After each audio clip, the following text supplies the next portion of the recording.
Charge হয়নি একদম না।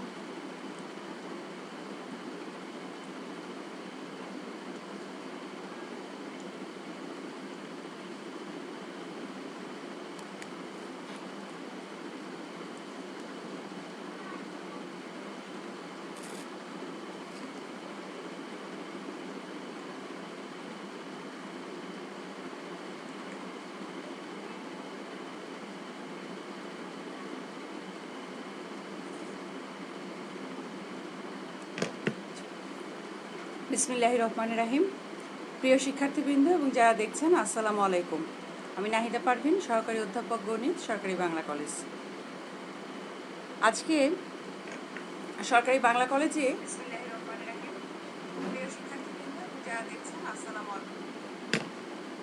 আমাদের প্রত্যেকটি বিভাগে উচ্চ মাধ্যমিক পর্যায় থেকে শুরু করে প্রত্যেকটি বিভাগের অনার্স মাস্টার্স ক্লাসে অনলাইন ক্লাস চলছে। তারই ধারাবাহিকতায় আজকে আমি এসেছি গণিত বিভাগের অনার্স ফার্স্ট ইয়ারের স্টুডেন্টদের সাথে, শিক্ষার্থীদের সাথে, প্রথম বর্ষ আমাদের গণিত প্রথম বর্ষের শিক্ষার্থীদের সাথে অনলাইন ক্লাসে এসেছি, লাইভ ক্লাসে এসেছি। আর আমি আচ্ছা, শিক্ষার্থীরা তোমরা কেমন আছো?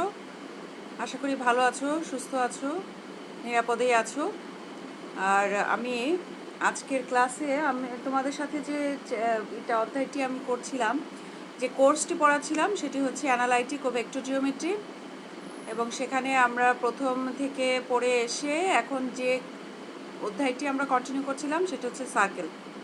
তোমরা সার্কেলের একটি ক্লাস পেয়েছো। গত ক্লাসে আমি সার্কেল পড়িয়েছিলাম, সার্কেলের ইন্ট্রোডাকশন দিয়েছিলাম এবং আমরা সার্কেলের উপরে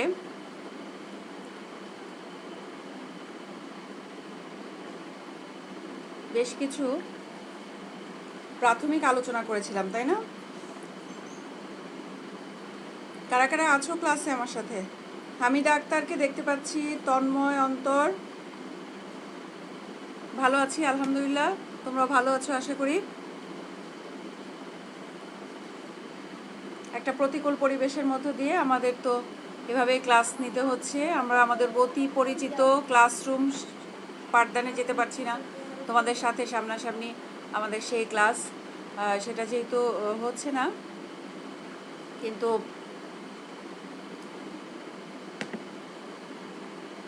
তারপর যেটুকু পাওয়া যায় তোমাদের সাথে টাচে থাকা, তোমাদেরকে পড়াশোনার সাথে যুক্ত রাখা, এই জন্য আমরা কিন্তু এই ক্লাসগুলো চালিয়ে যাচ্ছি, তাই না? তোমরাও ক্লাসে অ্যাটেন্ড করছো। যদি কোনো সীমাবদ্ধতা থাকে, অসুবিধা থাকে, তারপর চেষ্টা করো যে ক্লাসকে, পড়ালেখাকে আমাদের প্রধান প্রায়োরিটি দিয়ে, ফার্স্ট প্রায়োরিটি দিয়ে তোমরা চেষ্টা করবে যে অন্তত ক্লাসগুলো অ্যাটেন্ড করতে। হ্যাঁ, 3টা করে ক্লাস হয় তোমাদের, বেশ ভালো ক্লাস হচ্ছে। সবাই তোমাদের শিক্ষকরা কিন্তু আন্তরিকভাবে কষ্ট করে যে যেভাবে পারছে ক্লাস নিচ্ছে, যেন তোমরা একটু হলেও উপকৃত হও আর এই ক্লাসের সাথে থাকো, পড়াশোনার সাথে যুক্ত থাকো। শ্রেণীকক্ষের পড়া আস্তে আস্তে এমন হবে যে আমরা এইরকম এই ডিস্টেন্স লার্নিং, আমরা এই অনলাইন ক্লাস, এগুলিতে আমরা অভ্যস্ত হয়ে যাব। তাই হয়ে যাব না? এরকম কিন্তু একসময় হয়ে যাবে হয়তো, আমরা জানি না পরবর্তী পৃথিবীতে কী আছে আমাদের জন্য অপেক্ষা করছে। এখন আপাতত আমরা যেভাবে পারছি নিয়েছি। আচ্ছা, তাহলে আমরা ক্লাসে যাই বরং, ঠিক আছে? তোমরা আসছো, ক্লাসে আসো।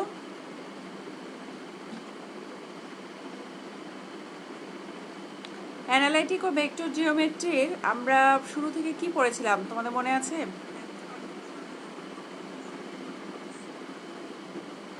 আমরা কোঅর্ডিনেটস পড়েছিলাম, পেয়ার অফ স্ট্রেট লাইন পড়েছি, second degree of general equation পড়েছি, তাই না? এগুলি কিন্তু আমরা পড়েছিলাম। এখন আমরা সার্কেলে এসেছি। General equation of second degree equation থেকেই আমরা বলেছিলাম যে সেখান থেকে আমরা যা পাই সেগুলি, যেগুলি general equation of second degree general ইকুয়েশনকে আমরা কি করি, কয়েকটা জায়গায় নিয়ে যেতে পারি। আমরা পেয়ার অফ স্ট্রেট লাইন পাই, সেখান থেকে শর্ত সাপেক্ষে সার্কেল পাই, তারপরে আমরা এখান থেকে আমরা কনিকও পাই, তাই না? এবং অবশ্যই শর্ত সাপেক্ষে, কিছু শর্ত সাপেক্ষে এটা পেয়ার অফ স্ট্রেট লাইন হয়, কিছু শর্ত সাপেক্ষে এটা সার্কেল হয়, আবার কিছু শর্ত সাপেক্ষে এটা কনিক হয়। তো সেইভাবেই আমরা সার্কেল পড়েছিলাম। আমরা তাহলে চলে যাই ক্লাসে। অল্প তোমাদের একে আজকে কি পড়ানো যায়, ঠিক আছে? তাহলে আমরা এখানে দেখো সার্কেল, তারপরে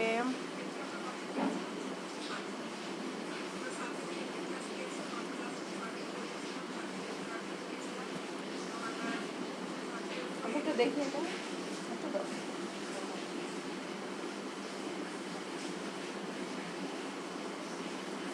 আচ্ছা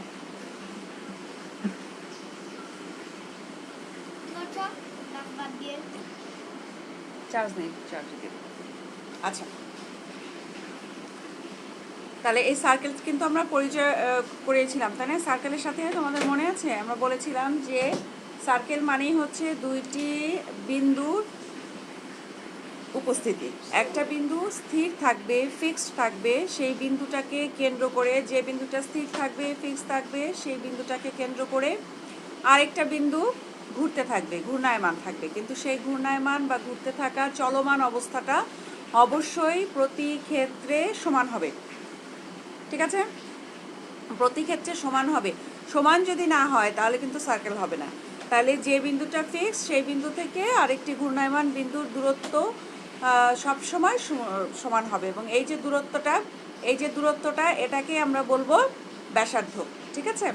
আচ্ছা, এখানে আমি তোমাদেরকে দেখিয়েছিলাম, তোমরা দেখো যে রেডিয়াস দেখিয়েছিলাম, সেন্টার, এবং এটা ডায়ামিটার। যে রেখাটা সেন্টারের মধ্য দিয়ে পাস করে যায়, এবং তারও আগে বলি যে সেন্টারের এই যে চারিদিকের যে বৃত্তটির যে চলার পথ বা সঞ্চার পথ, সেটাই কিন্তু বৃত্ত, এবং এই দাগটাকে বলে সারকামস্ট্যান্স, হ্যাঁ, সারকামফারেন্স বলা হয়, এটাকে বলা হয় সারকামফারেন্স। এই যে আমাদের যে বৃত্তের যে চারিদিকের দাগটা সারকামফারেন্স বা পরিধি আমরা বলতাম। আচ্ছা, আর যে বৃত্তের ভেতরে এক বিন্দু থেকে আরেক বিন্দু পর্যন্ত টানা দাগ যদি সেটা সেন্টার দিয়ে পাস করে তবে তাকে আমরা কি বলি, ডায়ামিটার। আর যদি সেন্টার দিয়ে পাস না করে এক বিন্দু থেকে আরেক বিন্দুতে, তাহলে তাকে আমরা বলি কর্ড বা জ্যা। আর যদি সেন্টার থেকে যায়, মানে এক বিন্দু থেকে আরেক বিন্দু না, সেন্টার থেকে যদি কোনো এক বিন্দু পর্যন্ত যায়, সেটা তো অবশ্যই রেডিয়াস হবে। তারপরে আমরা ট্যানজেন্ট শিখেছিলাম, নর্মাল শিখে যে এগুলি আমি একটু আজকে ইকুয়েশন হিসেবে দেখাই, ট্যানজেন্টটা দেখাই। সার্কেলের ইকুয়েশন শিখেছিলাম, তোমাদের মনে আছে? এগুলি আমি আর বলছি না, কারণ এগুলি গত ক্লাসে পড়িয়েছিলাম, আজকে আর পড়াচ্ছি না। আচ্ছা, গত ক্লাসে আমার কোনো এক ছাত্র তুমি জানতে বলেছিলে যে ম্যাডাম বৃত্তের পোলার সমীকরণটা নতুন দেখছি, আগে জানতাম না, এটা আরেকটু বিস্তারিত বলতে। তো ঠিক আছে, আমি সে বৃত্তের পোলার সমীকরণটা একটু বলে দিই। অনেকগুলো সমীকরণ আছে, বৃত্তের মূল বিন্দুগামী সমীকরণ, দুই বিন্দুগামী সমীকরণ, এই ধরনের অনেক সমীকরণ আছে, বৃত্তের সাধারণ সমীকরণ। কিন্তু সেখান থেকে আমি কি করলাম, তোমরা পোলার সমীকরণও পড়িয়েছিলাম, তোমরা বলেছিলে আর একটু বিস্তারিত বলতে। তাহলে দেখো আমি চিত্র এবং পোলার সমীকরণটা এখানে তোমাদের সামনে দিয়েছি, এটা একটু বোঝার চেষ্টা করো। আচ্ছা, যদি এখানে একটা বৃত্ত তোমরা দেখো, নর্মাল বৃত্ত, এই বৃত্তটা একটা সমীকরণ, সাধারণ সমীকরণ তো আমরা জানি, বৃত্তটার যে কোনো একটা সমীকরণ হবে যে X square plus Y square plus 2gx plus 2fy plus C equal to 0, এরকম একটা সাধারণ বৃত্তের সমীকরণ তো আসবে, তাই না?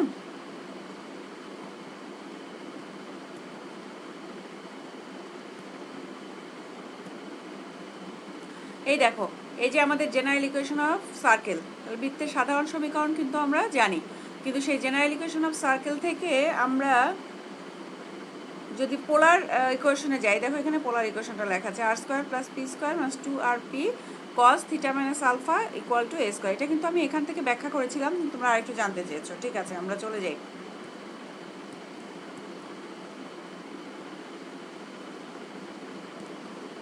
আচ্ছা, দেখো এই ব্যাসার্ধ বিশিষ্ট বৃত্তের কেন্দ্র আমরা যদি বলি সি, হ্যাঁ, সি কে বলেছে পি, এবং আলফা দ্বারা বলেছে বৃত্তের উপরে একটি বিন্দু বলেছে পি আর থিটা। আচ্ছা, খেয়াল করো, এই যে পি আর থিটা, এই বিন্দুটার নর্মাল স্থানাঙ্ক কি, এক্স ওয়াই, তাই না? তাহলে আর থিটা যে বলেছে এটা কিন্তু তার পোলার স্থানাঙ্ক। তাহলে পি এর স্থানাঙ্ক বলেছি, পোলার স্থানাঙ্ক দিয়েছি, যেহেতু আমরা পোলার ইকুয়েশন বের করবো সেজন্য আমাদের যে বৃত্তের উপরের বিন্দুটা তার স্থানাঙ্কটাও কিন্তু আমরা পোলার নিয়েছি, তাই না? পোলার স্থানাঙ্ক নিয়েছি, এবং সেন্টারটারও আমি স্থানাঙ্ক এভাবে নিয়েছি, আলফা। এবারে তোমাদের বোঝার সুবিধার জন্য যেটা করতে হবে সেটা হচ্ছে যে আলফা কোনটা এবং থিটা কোনটা, তাই না? আলফা কোনটা আর থিটা কোনটা। তাহলে তোমরা প্রথমে খেয়াল করো যে C is our centre, C is the centre of the circle, আর পি ইজ যে কোনো একটা বিন্দু, সার্কেলের উপরে যে কোনো একটা বিন্দু।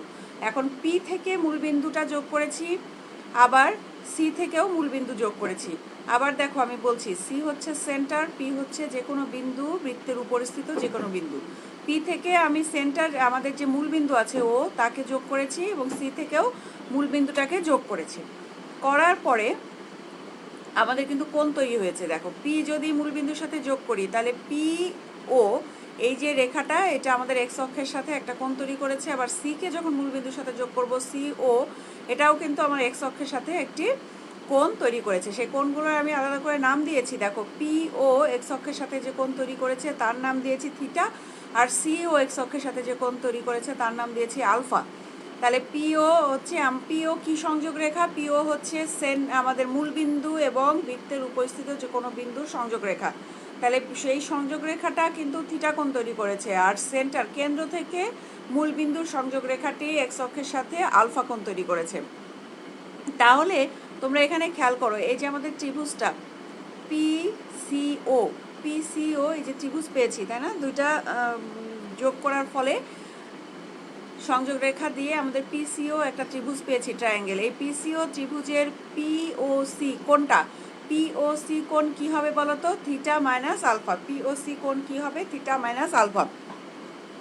এখন আমাদের দেখো পিওসি বা সিওপি, দেখো এখানে লিখেছে সিওপি, কোন সিওপি যা কোন পিওসি তাই, সেটাই হলো theta minus alpha. OC equal to P, OP equal to R, আর সিপি ইকুয়াল টু এ। হ্যাঁ, সিপি ইকুয়াল টু এ কেন বলো তো? সিপি হলো বৃত্তটির ব্যাসার্ধ। তাহলে সিপি যদি বৃত্তটির ব্যাসার্ধ হয় তাহলে সিপি ইকুয়াল টু অবশ্যই এ হবে। তাহলে আমরা এখানে সিপি ইকুয়াল টু এ লেখার পরে CP square equal to A square লিখেছে। CP square equal to A square লেখার পরে আমি এই সিপি স্কোয়ারের সাথে plus OC square minus 2OP OC cos কোণ সিওপি, এটা কিন্তু আমরা ত্রিভুজ সিওপি থেকে লিখেছি। লেখার পরে সিপির পরিবর্তে ওপি ওসি লিখেছি, এটা কি সূত্র, তাই না? সিপি কি? সিপি একটি রেখা, আমাদের সিপির অপোজিট কোণটাই হচ্ছে আমাদের সূক্ষ্ম কোণটা, যেটা কিনা থিটা মাইনাস আলফা। আচ্ছা, কোণ সিওপি, এখানে দেখো সিপি স্কোয়ার আমরা লিখতে পারি OP square plus OC square minus 2OP OC cos কোণ সিওপি। এখানে আমরা এই ত্রিভুজ থেকে লিখতে পারি। তারপর আমরা সবগুলোর মান বসিয়ে দিয়েছি। ওপি আমরা জানি, ওপি কি আমাদের আর। ওপি কেন আর বলো তো? ওপি আর কারণ পি বিন্দুর পোলার স্থানাঙ্ক হচ্ছে আর থিটা। পি বিন্দুর পোলার স্থানাঙ্ক যদি আর থিটা হয় তাহলে আর হচ্ছে ওপি, পি বিন্দুর মূল বিন্দু থেকে দূরত্ব, ওপি।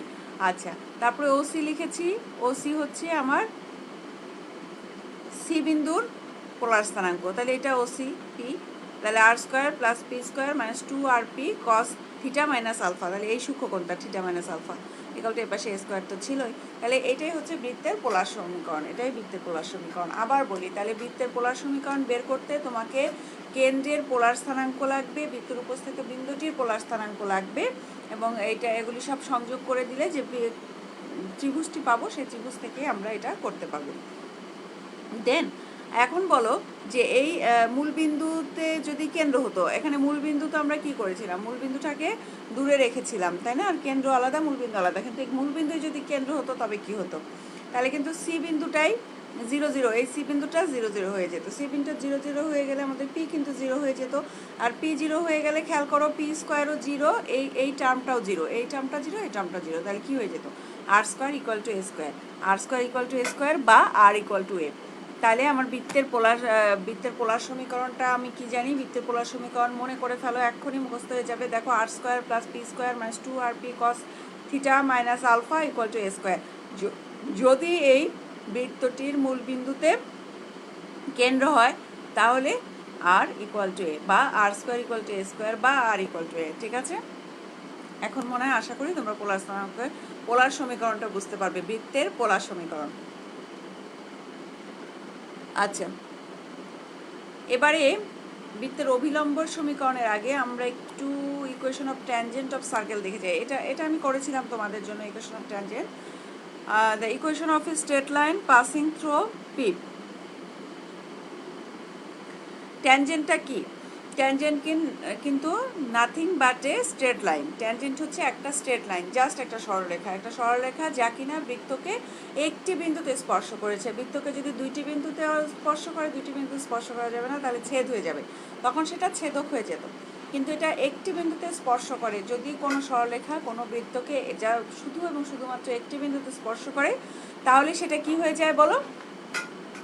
সেটা ওই বৃত্তের স্পর্শক হয়ে যায়, এবং যে বিন্দুতে স্পর্শ করে সেটা ওই বৃত্তের স্পর্শ বিন্দু হয়ে যায়। তাহলে দেখো, আমরা একটা স্ট্রেট লাইন নিয়েছি যা কিনা ওই স্পর্শ বিন্দু যদি বলি পি, বৃত্তকে যে বিন্দুতে স্পর্শকটি স্পর্শ করেছে তার নাম যদি দেই পি, এবং তার স্থানাঙ্ক যদি বলি x1 y1, তাহলে যে আমাদের যে ট্যানজেন্টটা, হ্যাঁ, ট্যানজেন্ট তো একটা সরলরেখাটা কিন্তু তাহলে ওই পি বিন্দু দিয়ে যাচ্ছে। আবার বলি, একটা বৃত্তের যে কোনো বিন্দুতে দিয়ে যদি একটা সরলরেখা স্পর্শ করে, তবে ওই সরলরেখাকে ওই বৃত্তের স্পর্শক বলে। এবং তাহলে ওই সরলরেখাটি যে বিন্দুতে স্পর্শ করলো, তাহলে সেই বিন্দু দিয়ে এসে যায়, তাহলে এক বিন্দুগামী সরলরেখার সমীকরণ আমরা লিখতে পারি। এক বিন্দুগামী সরলরেখার সমীকরণ জানো তোমরা, এই দেখো এখানে লেখা আছে y minus y1 equal to m into x minus x1, y minus y1 equal to m into x minus x1। এখন দেখো স্লোপ অফ পিও, মানে পিও কোন বিন্দু রেখাটা, পিও হচ্ছে কিন্তু ও বিন্দু থেকে ট্যানজেন্টের উপর যে লম্বটা আঁকলাম সেটাই পিও। তার স্লোপ হবে y1 plus F x1 plus জি। কেন বলো তো?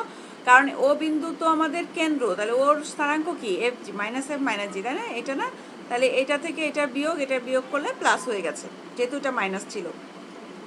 y1 minus y2 divided by x1 minus x2, এরকমই তো।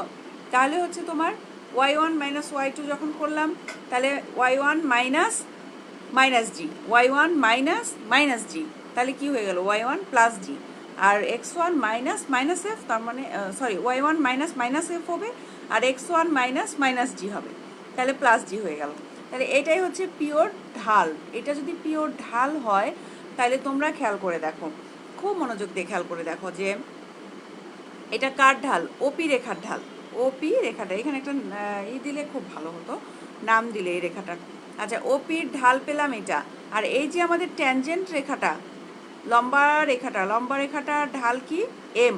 এই যে এখানে এম ধরেছি, লম্বা রেখাটার ইকুয়েশন ধরেছিলাম y minus y1 equal to M into X minus x1, তাহলে এই লম্বা রেখাটার ঢাল কিন্তু এম।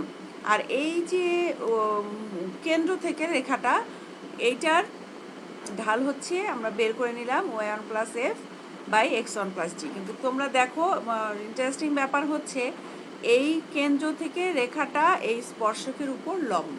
তাহলে দুইটা সরলরেখা যদি পরস্পরের সাথে লম্ব হয়, তবে তাদের ঢালের গুণফল কি হয়? -1। দুইটি সরলরেখা যখন পরস্পরের সাথে লম্ব হয়, তখন তাদের ঢালের গুণফল হয় -1। আচ্ছা, -1 হলে এই দুটার গুণফল যদি -1 হয়, তাহলে এম ইকুয়াল টু কী হবে? এম ইকুয়াল টু কিন্তু এইটা এই পাশে চলে উল্টে যাবে, মাইনাস হয়ে যাবে। সেটাকে আমরা এখন এই জায়গাটায় এম এর মানটা বসিয়ে দিব। এম এর মানটা বসিয়ে দিয়ে ক্যালকুলেশন করলেই তোমাদের এইটা রেজাল্ট চলে। এম এর মান এখানে বসিয়ে দিলে কি হবে বলো? এক্স কিন্তু উপরে চলে যাবে, যে মাইনাস আছে তো, এইটা এই পাশে চলে যাবে, উল্টে যাবে, মাইনাস হয়ে যাবে, এখানে মাইনাস আসবে, তাহলে এক্স উপরে চলে যাবে, তাহলে x1 হয়ে যাবে। এরকম তোমরা জাস্ট গুণ করে বের করে নিতে পারবে। এম এর মানটা বসিয়ে দিয়ে, এম এর মান এই 1 নং সমীকরণে এখানে বসিয়ে দিবে, দিয়ে এই ইকুয়েশনটা পাবে। তাহলে আমাদের ট্যানজেন্টের ইকুয়েশনটা আমরা পেয়ে গেলাম। কিভাবে পেলাম দেখলাম, এটা একটু আমরা বলি একবার। x1 plus y1 plus g x plus x1 plus f y plus y1 plus c equal to 0. This is the equation of tangent of any circle. যে কোনো সার্কেলের জন্য এটা ট্যানজেন্টের equation, where x1 y1 is the point of কি? স্পর্শ point, তাই না? স্পর্শ বিন্দু যেটাকে আমরা বলি, টাচ পয়েন্ট আর কি। এবার আমরা অভিলম্বের সমীকরণটা পড়ি। স্পর্শকের সমীকরণ যদি আমরা পেয়ে যাই, স্পর্শকের ঢালও আছে। এখানে দেখো লিখেছে বৃত্তের সাধারণ সমীকরণ যদি এটা হয়, আমরা জানি এক্স স্কোয়ার পি যে কোনো একটি বিন্দু, সেখানে পি বিন্দুগামী স্পর্শকের সমীকরণ, এটা আমরা একটু আগে এইমাত্র পড়ে আসলাম, পি বিন্দুগামী স্পর্শকের সমীকরণ। সেখান থেকে স্পর্শকের ঢালও আমরা জানি, স্পর্শকের ঢাল জানি, এটা কিন্তু স্পর্শকের ঢাল, তাই না? আর আমরা যেটা y1 plus F by x1 plus G বলেছিলাম, সেটা কিন্তু ছিল কেন্দ্র থেকে স্পর্শকের উপর লম্বের ঢাল। আর স্পর্শকের ঢাল কি হবে? x1 plus G by y1 plus F, যেহেতু অভিলম্ব স্পর্শবিন্দুতে স্পর্শকের উপর লম্ব, অভিলম্বটা হচ্ছে স্পর্শবিন্দুতে স্পর্শকের উপর লম্ব, সেই তো অভিলম্বের ঢাল কিন্তু উল্টাটা হবে, তাই না? ওই যে আমরা যে রেখার ঢালটা পেয়েছিলাম সেটাই অভিলম্বের ঢাল হবে। তাহলে এই বিন্দুতে অভিলম্বের সমীকরণ এরকম হবে। ব্যাস, এটা একটা খুব ইজি জিনিস। অভিলম্ব তার স্পর্শকের উপর একটি লম্ব। আচ্ছা, এবার আমি আরেকটা জিনিস তোমাদেরকে পড়াবো, পড়ে আজকে ক্লাস শেষ করে দিব। নেক্সট ক্লাসে আবার কিছু অঙ্ক করবো আমরা। দেখো, একটি বৃত্ত ও একটি সরলরেখার ছেদবিন্দুগামী বৃত্তের সমীকরণ। একটি বৃত্ত ও একটি সরলরেখার ছেদবিন্দুগামী, তাহলে একটি বৃত্ত আর একটা সরলরেখা, চিন্তা করে দেখো, এই দিকটা যদি না রাখে, মনে করো শুধু এই বিন্দুটা আছে, হ্যাঁ, এই বৃত্তটা আছে, এই বৃত্তটার সাথে একটা ছেদক, স্পর্শক না কিন্তু, এখন বলেছে ছেদক। ছেদক থাকলে কি হবে? ছেদক অবশ্যই কোনো একটি বৃত্তকে দুইটি বিন্দুতে ছেদ করবে। তাহলে এই যে দুইটি বিন্দুতে ছেদ করলো, এটা হচ্ছে আমার বৃত্ত, এই দুই বিন্দুতে ছেদ করেছে। ছেদ করলে বলেছে যে দুই বিন্দুতে ছেদ করেছে সেই দুই বিন্দু দিয়ে আবার অন্য আরেকটা বৃত্ত আঁকো। তো এটার ব্যাপারটা কিন্তু সোজা। আমরা গত ক্লাসে, তোমাদের মনে আছে কিনা জানি না, আমরা দুই বিন্দুগামী বৃত্তের সমীকরণ শিখেছিলাম। আবার বলি, গত ক্লাসটা দেখে নিও, আমরা দুই বিন্দুগামী বৃত্তের সমীকরণ শিখেছিলাম এবং সেটা নিয়ে আমরা অঙ্কও করেছিলাম, সেই দুই বিন্দুগামী বৃত্তের সমীকরণের অঙ্ক করেছিলাম। তাহলে এখানে আমরাও কিন্তু দুইটা বিন্দু পাচ্ছি। কিভাবে দুইটা বিন্দু পাচ্ছি? যে বৃত্তটা দেয়া আছে তাকে একটা সরলরেখা যখন ছেদ করেছে তখন দুইটা বিন্দু পেয়েছি, যে দুই বিন্দুতে ছেদ করেছে সেই দুই বিন্দু দিয়ে আরেকটা বৃত্ত, তাহলে দুই বিন্দুগামী বৃত্ত হয়ে গেল। আচ্ছা, এখন খেয়াল করো যে এই যে বৃত্তটা দেয়া আছে, আমাদের সরলরেখা সমীকরণটা দেওয়া আছে, যে কোনো ধ্রুবক ল্যামডা, তাহলে বৃত্তটা এখানে একটা আমরা ওভাবে দুই বিন্দুগামী বৃত্ত বের করতে পারি। আর যদি ওই দুই বিন্দুর স্থানাঙ্ক আমরা না বের করতে পারি, তাহলে একটা খুব সহজ বুদ্ধি আছে। সহজ বুদ্ধিটা আমি বলি, তার আগে আমি প্রশ্নটা আরেকবার বলি। প্রশ্নটা হচ্ছে, কোনো একটি বৃত্ত এবং সরলরেখার ছেদ বিন্দু দিয়ে অতিক্রমকারী বৃত্তের সমীকরণ। তাহলে ছেদ বিন্দু দুইটা দিলে, ছেদ বিন্দু কেমন করে হয় বলো? একটা কনস্ট্যান্ট আনতে হয়। প্রথমে এই যে বৃত্ত, এই বৃত্ত প্লাস একটা কনস্ট্যান্টকে আমরা বলছি ল্যামডা ইন্টু সরলরেখার সমীকরণটা, হ্যাঁ, এটা এখান থেকেই কিন্তু যে এস প্লাস ল্যামডা এল, এস যদি বৃত্ত হয়, এল হচ্ছে স্ট্রেট লাইন, আর ল্যামডা হচ্ছে কনস্ট্যান্ট, এটাই হচ্ছে তোমার ওই বৃত্তের সমীকরণ, এটাই ওই বৃত্তের সমীকরণ। এখন এখানে যখন তোমরা অঙ্ক করবে, তখন আবার আরেকটা কোনো শর্ত দেওয়া থাকবে, যে শর্তটা এখানে বসিয়ে দিলে আমরা ল্যামডার মান পেয়ে যাব, এবং ল্যামডার মান পেয়ে গেলে আমরা বসিয়ে মান বের করে ফেলতে পারবো।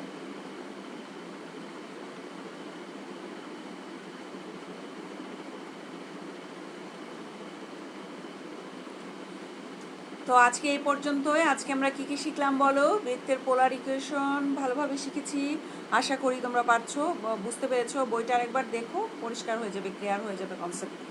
আমরা বৃত্তের পোলার সমীকরণ পড়েছি, তারপরে বৃত্তের ট্যানজেন্টের সমীকরণ পড়েছি, তারপরে বৃত্তের নর্মালের সমীকরণ পড়েছি, আচ্ছা অর্থাৎ বৃত্তের স্পর্শকের সমীকরণ পড়েছি, অভিলম্বের সমীকরণ পড়েছি। দেন আমরা কি করেছি? বৃত্তের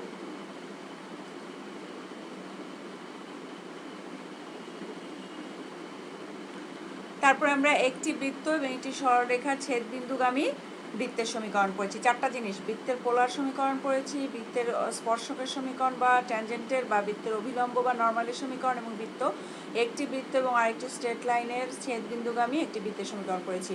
এটা তোমাদের মনে রাখতে হবে। এবং আমি যে কথাটি বারবার বলছি, যে বই খুলবে, একটু করে হলেও বই খুলবে। পড়াশোনার চাপ নেওয়ার দরকার নেই। জানি আমরা সবাই একটা মানসিক চাপের মধ্য দিয়ে আছি।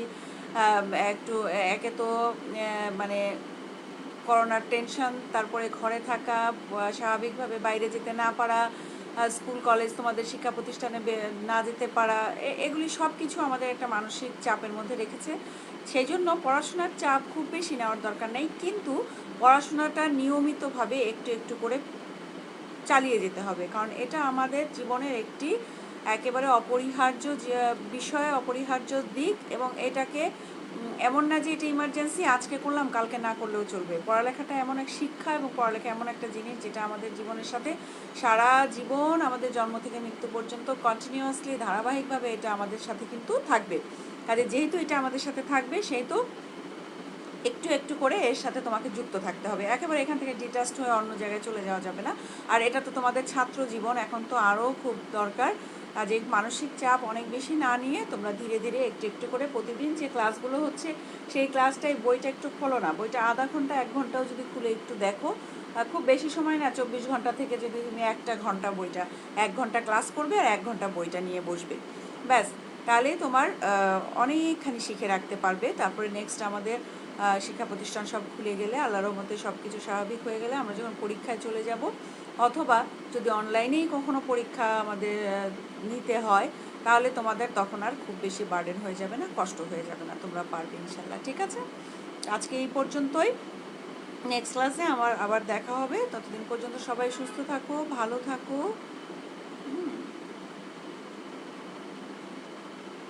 আল্লাহ হাফিজ, নিরাপদে থাকো, স্বাস্থ্যবিধি মেনে চলো।